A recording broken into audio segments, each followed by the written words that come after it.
to all of you to our event today, which is Democratic Access for Privileged Exclusion, a workshop on the preservation of and access to refugee archives. This is basically something which emerged out of civic engagement, which is it's a new priority for the University of East London, and it's something which is in our corporate plan. And this is something that kind of emerged out of that background, really. So it came from a starting point of recognising that we have a lot of material in our archives around refugees and refugee studies, and can we utilise that better? Can we increase the accessibility of that? Can we make that accessible to people outside of purely an academic audience? And can we use that as a way of forging links and alliances and partnerships with other types of organisations as well? And that really is that's the background to today. In addition to that, we're aiming to start building further on our archive collections that we have. And one of the things that Romana and Paul will be talking about is the work that they've done around starting to record oral histories of refugees and actually capture their narrative and their story in an interview format. So that's the event itself, and just very briefly to introduce the programme, we're going to be starting off with a few short talks by people looking at some of the key issues. One of those will involve a talk from Romana and Paul, introducing the work that they have done. There'll then be an opportunity in breakout sessions to basically for everybody to explore these kind of issues in a little bit more detail, so an opportunity for everybody to kind of feed in.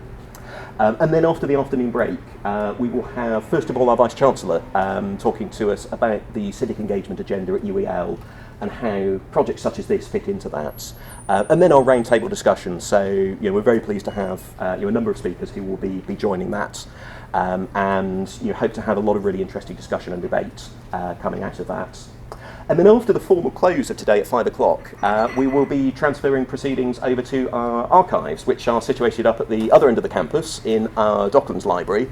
And there will be a reception there, an opportunity there for further discussion, networking and so on. So it would be great to see as many of you as possible and as many of you who would like to continue the discussion and come along to the reception afterwards. So that's about it from me, just in terms of an introduction. I'm very pleased now to be able to hand over to Professor Elaine Sawanka, who is the Dean of Social Sciences, and she's going to start us off with some opening remarks around the kind of issues that we'll be looking at today. Good afternoon and welcome, and thank you to the organizers for letting me play a part in this workshop. It's a wonderful and important topic. And it sits so nicely with the priorities of the school and the priorities of the university. As you've already heard mentioned, this workshop takes place within a larger drive or vision for the University of East London in terms of civic engagement. And the Vice Chancellor, John Jogan, of course, will say more about that. But I did just want to remark on the way in which this workshop seems to reverberate those priorities in a really important way. So if we think about the university's kind of new mission in the beginning of the 21st century as sort of marked by EU's agenda for universities of helping to train people for the knowledge economy, and there's much important talk about linking university education to employability. So we see this as one element and a very crucial element of thinking about how does knowledge translate to the world around us. But I'm very pleased to see the University of East London also highlight the civic engagement mission for our particular university. Not surprisingly, coming from the social science, this feels like, it's recognizing something that University of East London has been doing for quite some time, but also what universities should do. And it marks itself as somewhat different from the sort of 19th century mission of universities to create citizens. And in that way, there's a relationship between the polity and what happens in the university. We can see this reverberating somewhat, but taking civic engagement takes it to a slightly different and I think a more contemporary orientation. And that is, I think, around this notion of engagement. It's not the university making citizens or even having an agenda around democracy and promoting the state, but rather the university having a relationship to the society and the activities around it. So engagement being a deliberately broad and open term to think about how does the work that we do in the university, both its mission for education and for research, how does that relate to the activities that are happening and the priorities and the politics outside of the university? And in this way, I think this workshop is a very important example of the potential of that, because as is described in your in the orienting call for the workshop, but also we see reflected in the titles of the panels, that this workshop is thinking about this kind of resource that the university can be, but not only in terms of the students or in terms of scholars from other universities, which often is the unspoken assumption of archives. I am so impressed to see this workshop asking questions like, what is the power relations between the people whose lives would be recorded and borne witness to within archives? What are the power relations, and what are the just pragmatic considerations in terms of access to archives? Who accesses them? Who do we want to access them? And in this way, it's perhaps a less common sense and maybe more subtle relationship to the whole civic engagement drive, because it's not so much, okay, students going out and volunteering in the community, but really asking very hard questions about what is the responsibility and what is the role of contemporary practices of knowledge production to both the people who are the so-called subjects of that knowledge, and in this case, refugees and migrant groups. And then what is the reach of these archives? What do we want these archives to be for the world around us? And so in this way, it's both asking very intellectually sophisticated and timely questions, but also asking very East London kind of questions, which are, look, we see our university as having a responsibility to the histories that have come before us. East London as such a key spatial and social location for migrants and for refugees. So asking today about what is the responsibility to a history and to contemporary populations? And then how do we do that technically, politically, socially, intellectually at the highest level possible? So it's a big charge that you're faced with, and we'll be looking forward to lots of good insights from you. Because the fact of the matter is that even though we might ask these sort of intellectual questions about many archives, this particular archive has a special significance for the School of Social Science as well as for East London. For East London in the ways in which I've already alluded, but for social science because one of the, just in some ways, serendipitous but also deliberate strengths of the school is around questions about refugees. We have a master's program in refugee studies in our international development subject area. And we have the center which has sponsored this workshop, and we have a number of world-leading faculty members that specialize in refugee questions and issues.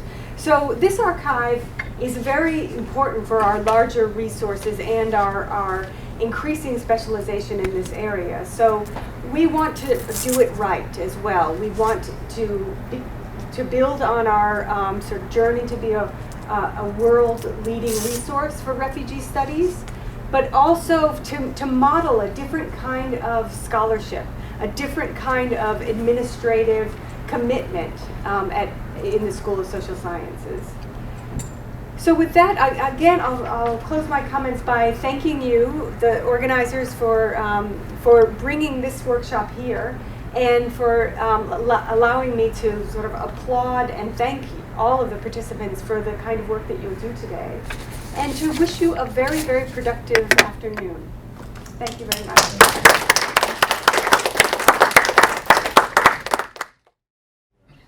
Well, thank you very much for inviting me to come and speak. Just going to start that, so I'm keeping an eye on the time.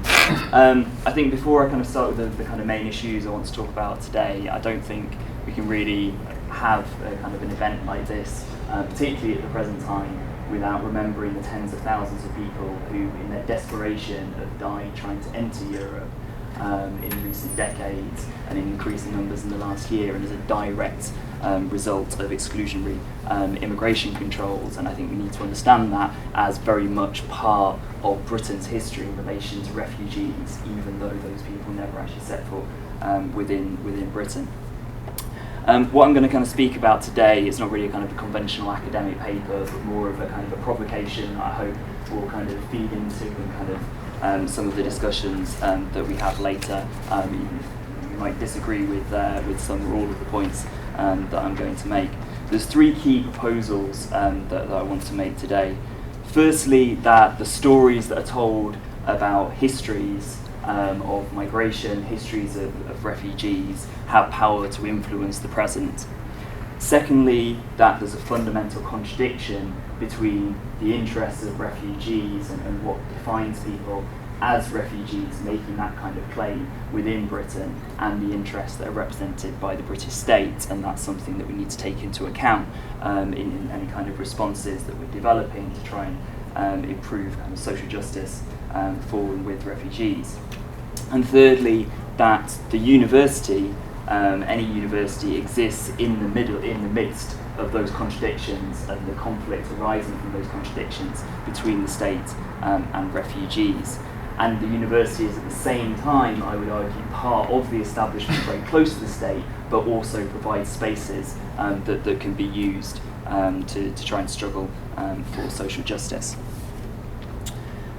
So the first proposal, that the kind of history and the way the stories that are told about what's happened in the past shapes action in the present, would argue that people respond to material situations they find themselves in is mediated by what they understand the causes of those injustices or those conditions to be. And the power of narratives therefore kind of shape kind of people's actions. And I think there's a particularly powerful narrative which presents Britain as having a history of being a welcoming country for refugees, and this is something that we hear kind of regularly put forward both by governments, including when they're introducing new harsh policies against refugees, that they'll reintroduce this narrative that we are very welcoming and that's who we are, but towards genuine refugees before they introduce new attacks. But it's also a powerful narrative that's also mobilised regularly by a lot of advocates for refugees to try and portray part of Britishness and a kind of part of British patriotism to welcome refugees, and that we need to kind of return to that norm, and that policies that negatively affect refugees are a kind of deviation from that norm. And I think some of the contrasting histories and kind of how those kind of different narratives are built and kind of what they leave out is really powerfully illustrated by a section of a book written by Aaron Kanani in 2007 called The End of Tolerance, which is a really kind of great book that links together a lot of kind of histories of migration and struggle in Britain with kind of recent situations. And he talks about a speech that Tony Blair gave in 2004 to the Confederation of British Industries, where Tony Blair pointed to two examples which he said demonstrated this history of Britain as a welcoming place for refugees. And the first was Nicholas Winton, who, after visiting Prague in 1938, arranged for special visas for Jewish refugees to come to Britain and to be placed into foster care, but leaving out what Aaron Kanani points out, that Jewish organisations have case files showing that for every one Jewish person who was granted asylum in Britain during that period, 7 were refused. So actually, if you kind of add that in, what Tony Blair presents as an example of Britain's welcoming history becomes kind of an example of Britain's history of exclusion.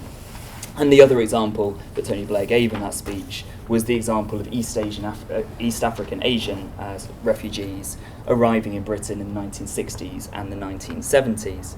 And Kanani points out that because they were British subjects, they would have had right to move to Britain, but there was emergency legislation that was rushed through in 1968 in order to provide a legal means of excluding them. So which narrative you follow there of kind of Britain as having a history of being welcoming or being hostile towards refugees implies that a different kind of strategy would be most appropriate. If it is true that the norm of British history and the history of the British state is to have been welcoming for refugees, then it would make sense to try and work with and through the British state in order to secure rights for refugees. Whereas if actually the historical tendency has been one of hostility towards refugees, then that might call for a much more oppositional and confrontational approach to engaging with the British state. So the ability to define history gives power to shape how people respond to oppression and injustice. And access to primary resources through an archive promises an ability to engage beyond just one narrative or another narrative, and for people to engage directly themselves with primary sources.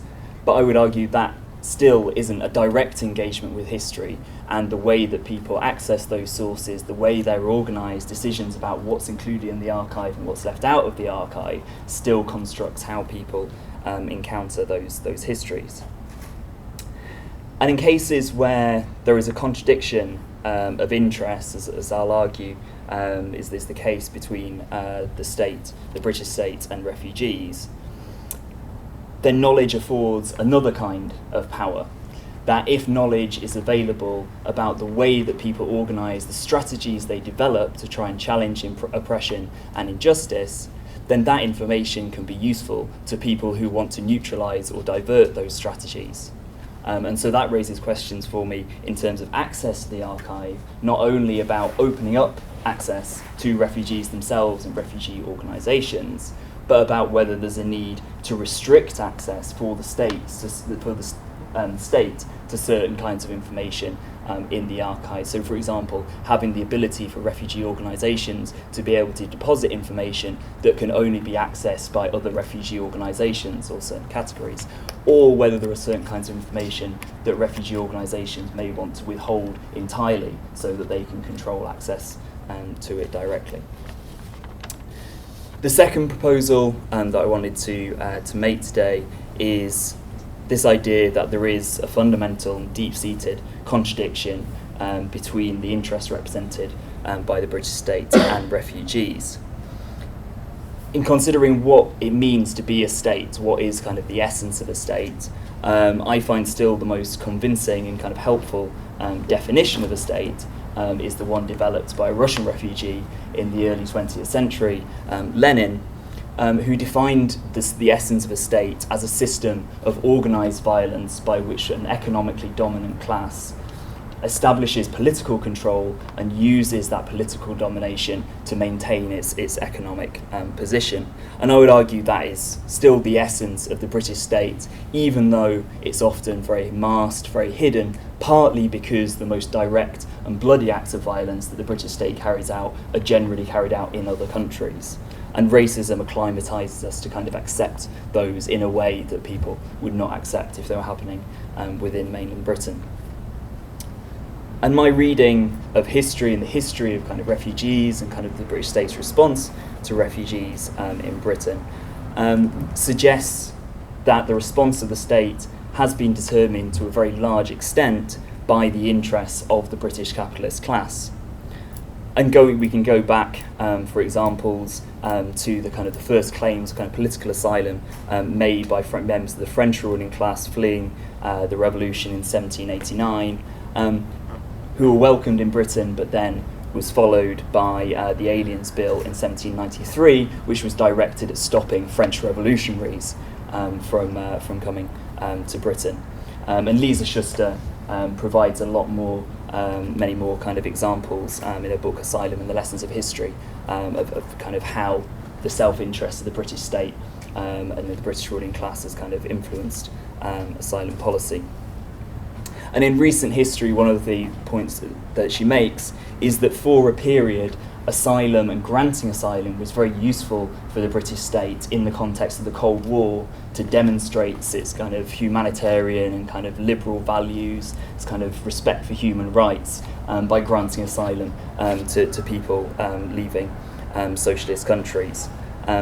But then with the end of the Cold War, that is no longer the case, and that was one of the factors that led to this tightening of kind of access to asylum in the 1990s. And today we see apparently sympathetic representations from the government about Syrian refugees, which are used to justify further interventions in the region at the same time as they prevent many Syrian refugees from even arriving in Britain or deporting them after they've arrived. And I would suggest, I don't have time to go into this in a lot of detail, but I suggest that the British state has an interest in excluding refugees because in many cases the British state and British companies are directly involved in creating the situation which caused refugees to flee in the first place, whether it's through backing repressive regimes which are prepared and able to enforce exploitative conditions which generate profits for British companies, or through direct military interventions, or through their interventions in what might appear on the surface to be civil or ethnic or regional conflicts, such as in Syria currently, such as in Congo over quite a long period. And then another major driver in terms of the British state's conflict with refugees is that the claim to asylum is fundamentally one based on human needs.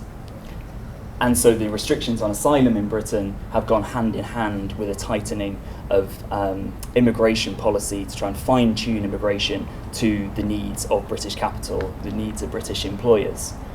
And what we're seeing in the context of the capitalist crisis and austerity is an attempt to control people ever more minutely and to make access to all resources more and more conditional on the sale of people's labour power. And for migrants to make even their presence within Britain conditional on the kind of the need for their labour power, unless they come from another wealthy capitalist country like the United States or Australia, and then the situation's quite different. So refugees pose this double problem for the British state and the capitalist class. And then the third proposal that I wanted to make today is that the position of the university is one that sits within this kind of contradictory, conflictual relationship between refugees and the British state. And so it's power-laden, it's not just a neutral kind of process. Historically, of course, the university has been quite close to the state, could be seen as kind of part of the ruling establishment, determining legitimate and illegitimate knowledge, licensing producers of legitimate knowledge by awarding doctorates and university positions, and playing a role in shaping histories. Universities, of course, are changing, and we're seeing recent processes of very accelerated process of marketisation and the transformation of knowledge and learning into a commodity, and that carries implications where people who have the resources to buy that commodity are more likely to have the product tailored to their interests and what kind of knowledge they want to see produced. And I think the impact agenda and the kind of public engagement agenda, which is very influential now within Britain, also has a dimension that encourages cooperation within the status quo.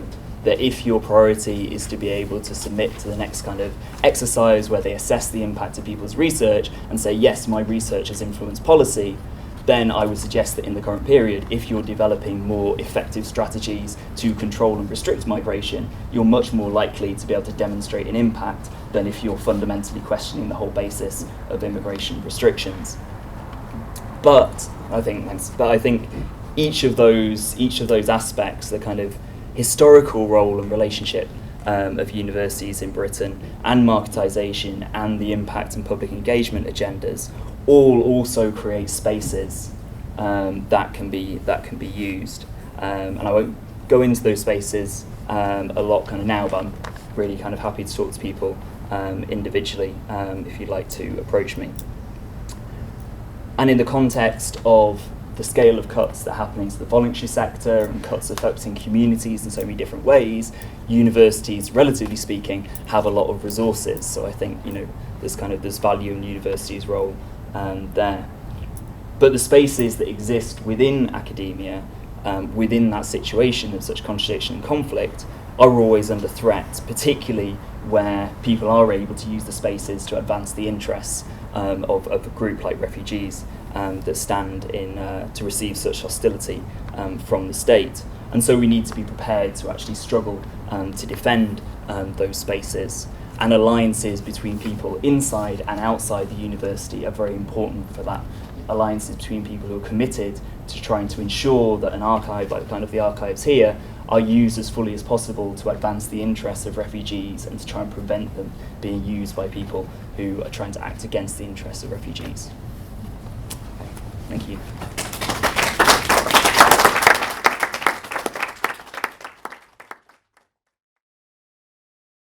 Well, first of all, thanks to the audience for inviting me. It's wonderful to be here.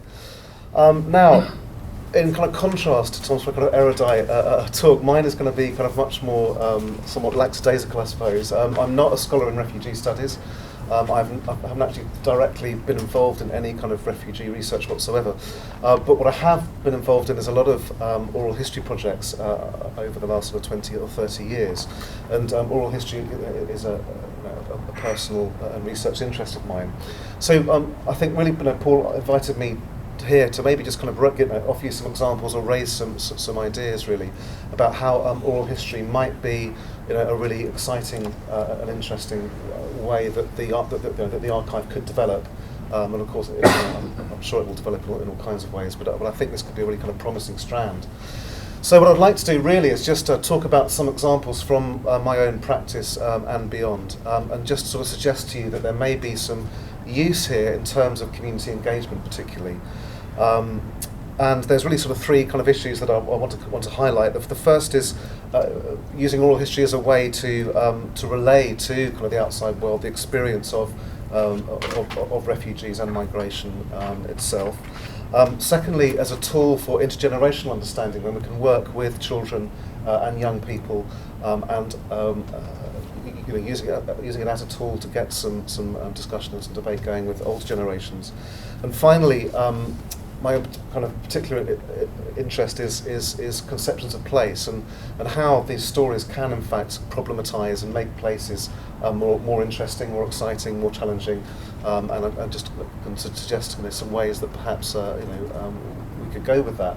And finally, just to raise some questions which I hope perhaps will be picked up in the discussions about, you know, what kind of role can the university have or can the archive have to give some of you tools, and if you're in community groups or local government or whatever, you know, what kind of role the archive can have perhaps as a hub for this kind of activity. Well, let's just start off with understanding the experience of migration, and my experience of this really goes all the way back to my undergraduate days. When I was 20 years old, I ran my first oral history project in Aberystwyth University, and I was interviewing hippies in Wales, which was a fascinating topic. There lots of English people have migrated up to mid-Wales in the 1960s and 1970s. And I suppose really that, you know, it's not refugees, but certainly migrants, going into a culture that spoke a different language. These tended to be, you know, middle-class Londoners arriving in a kind of agrarian community, and of course Welsh-speaking. And there were some kind of huge cultural differences there. And so myself and a team of other students did a number of interviews with them, and there was just kind of a whole kind of wealth of stuff came out of those conversations. I should explain that to those of you who don't know. Oral history is a semi-structured interview. You know, usually you come with a sense of where the conversation is going to go. You come with some questions prepared, but it's supposed to be led by the interviewee E as well as the interviewer, and they're given the freedom to speak about pretty much what they wish. And the scope of the interviews might be for as little as perhaps half an hour or an hour, or it might be as much as a day or even 2 days or even more with repeat visits. And so it's a very kind of open-ended experience. Most oral history interviews tend to be between 1 and 2 hours, most typically. But the key element of them is that they can be shaped by the interviewee themselves to tell their own story. So just to give you kind of one really lovely example, one of the hippies I spoke to, as a woman in her 40s at the time, told me about when she sort of felt that she finally kind of had a breakthrough with the community. She arrived in this tiny village near Aberystwyth with literally rings on her fingers and bells on her toes, barefoot, kind of walked into the village and rented a house with her. She was a single mother with her daughter and stayed in a community which, to her knowledge, had not actually had an English person resident there ever. So this was a big kind of issue, and she said that she found it extremely difficult. Politically, she felt that the local people were very different from her, culturally, in almost every way. And she did find it rather hard, and she said that it was really kind of through the school that she first started to make connections. But what really kind of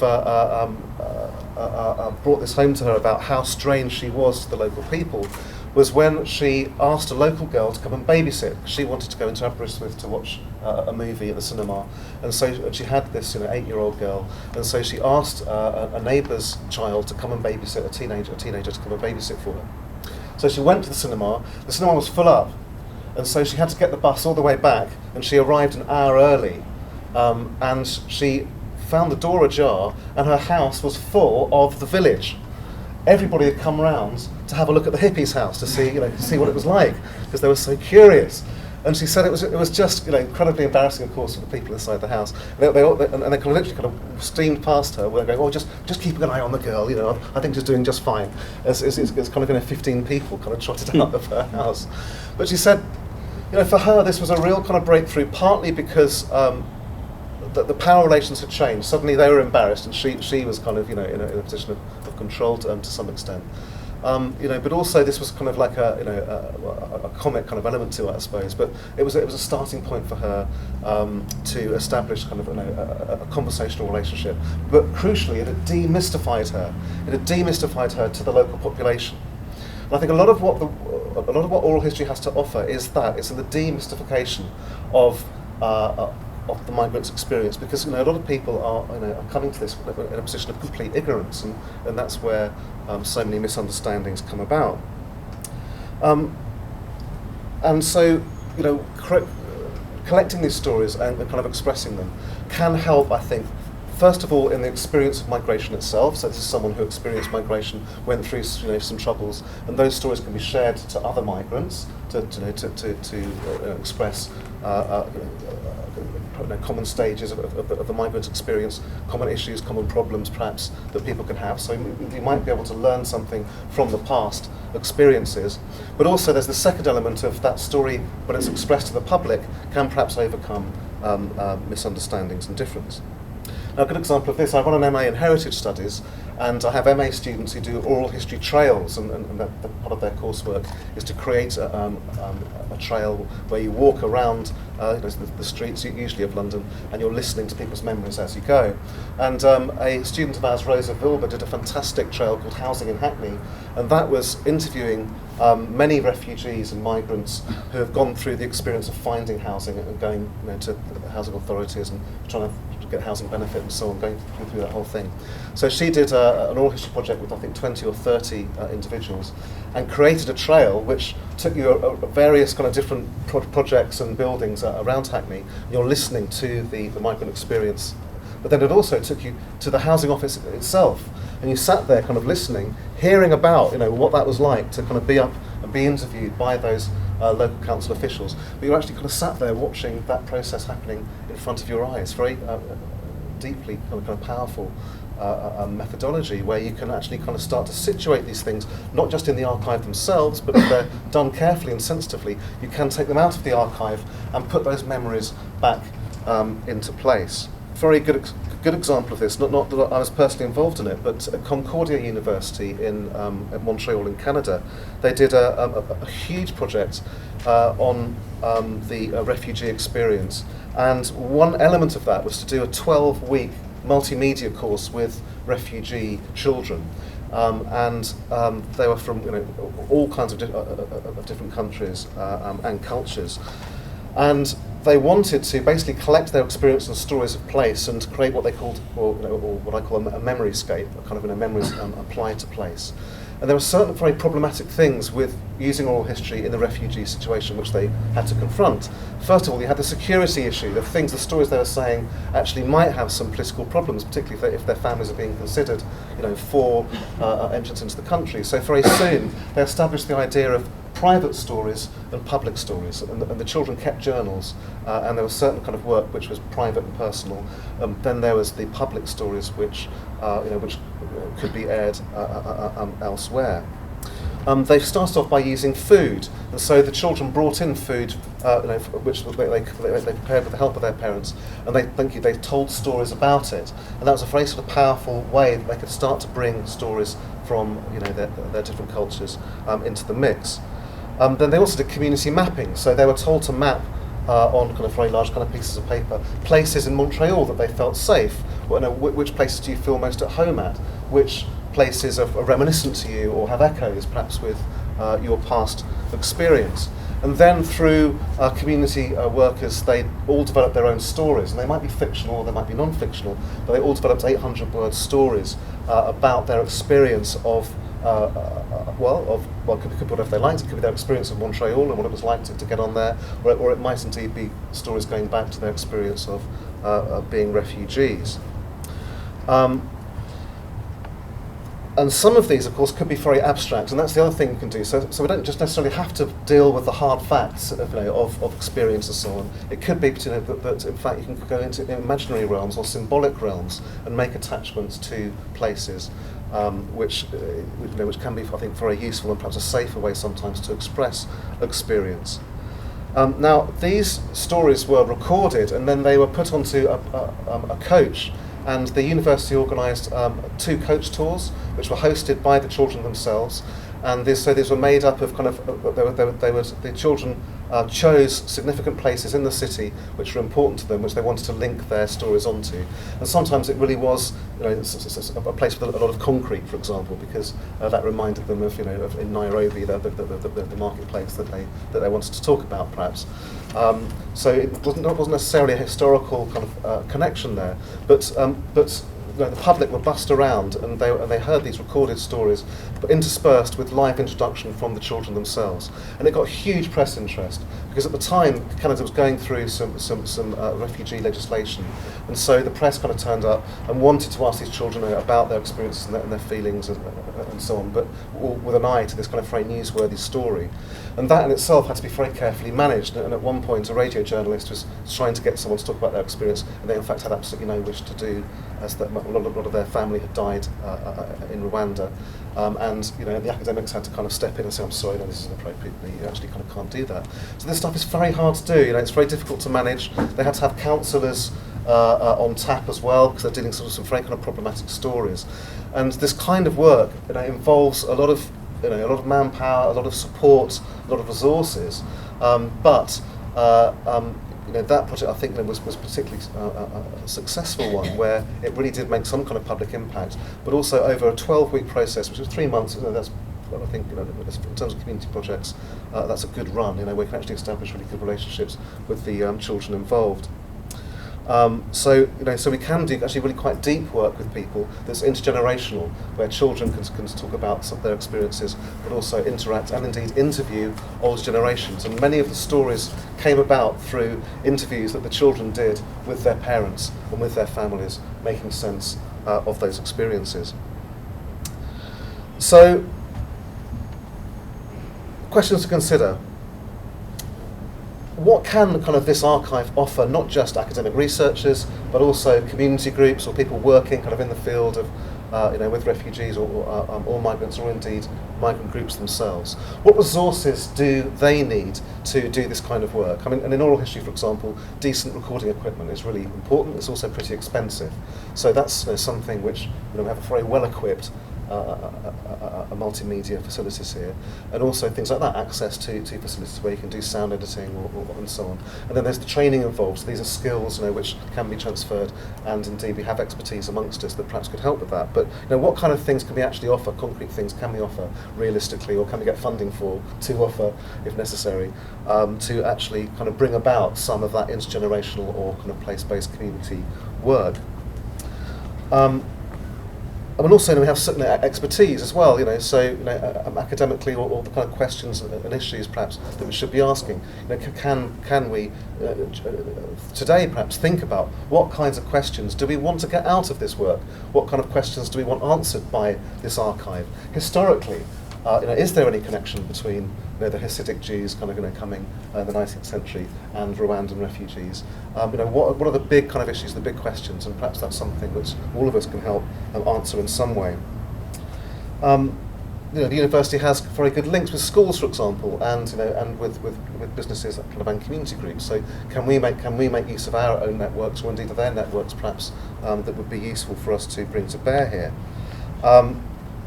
And also, I wonder whether there's capacity in London as a city to build some kind of a heritage component to this.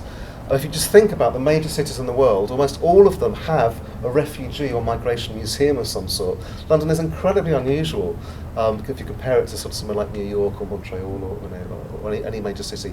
It has a very, there are a few kind of, there's some black history kind of archives and things, but they're very sort of few and far between. There's no big space or place or museum that deals with this. If you compare to, say, Ellis Island, say, in New York, dealing with that, with the migration and the refugee experience. So, I wonder whether there are some bigger questions here. We might ask ourselves perhaps why that is, or perhaps what we could do long term, 5, 10, 15 years down the line. What kind of thing do we want? Do we need spaces like that where people can understand and explore these issues a little better? Thank you.